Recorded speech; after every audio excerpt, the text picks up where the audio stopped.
The Learning Transformation Research Group at Virginia Tech has released a new app, the Candy Factory, to support students' development of fractions concepts. The app works on the iPad and is available for free at iTunes. The new app has 5 levels, each of which involves satisfying customer orders for candy of specified sizes. These levels were designed to fit a hypothetical learning trajectory stemming from Les Steffi and John Olive's fractions project and 20 years of related research. At level 1, the customer order and the whole are partitioned so that students can rely on their part-whole knowledge of fractions to complete the orders. This is a common way of conceptualizing fractions, but very limited, especially when students begin to consider improper fractions.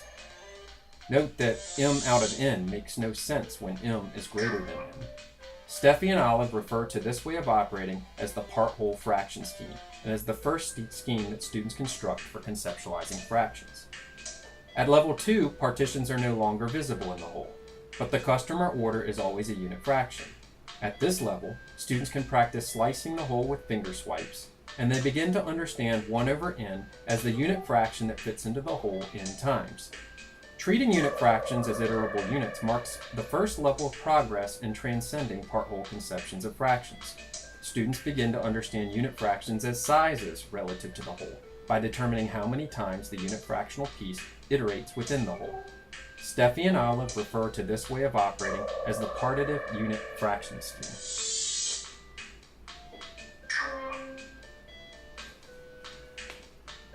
Level 3 is like level 2, except now the customer order can be any proper fraction.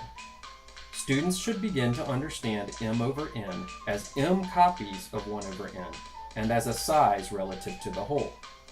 This way of operating is a generalization of the partitive unit fraction scheme, which Steffi and Olive refer to as the partitive fraction scheme.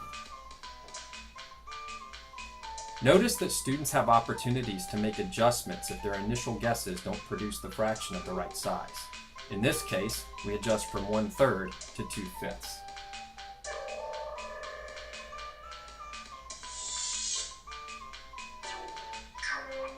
Level 4 is like level 3, except now the customer order can be any fraction, including improper fractions, m over n, where m can be greater than n. Although this might seem like another generalization of the partitive unit fraction scheme, akin to the partitive fraction scheme, treating improper fractions as iterations of a unit fraction is qualitatively different because unless the student can coordinate all of the units involved, the whole is lost within the improper fraction. The student needs to coordinate the unit fraction, the improper fraction, and the whole within the improper fraction because the improper fraction exceeds the whole. Students who don't coordinate these 3 levels of units will often confuse the improper fraction with the whole. Students who can coordinate these 3 levels are said to be operating with an iterative fraction scheme. At level 5, we see the reverse of level 4. Students are given a fraction, proper or improper, and asked to produce the whole from it.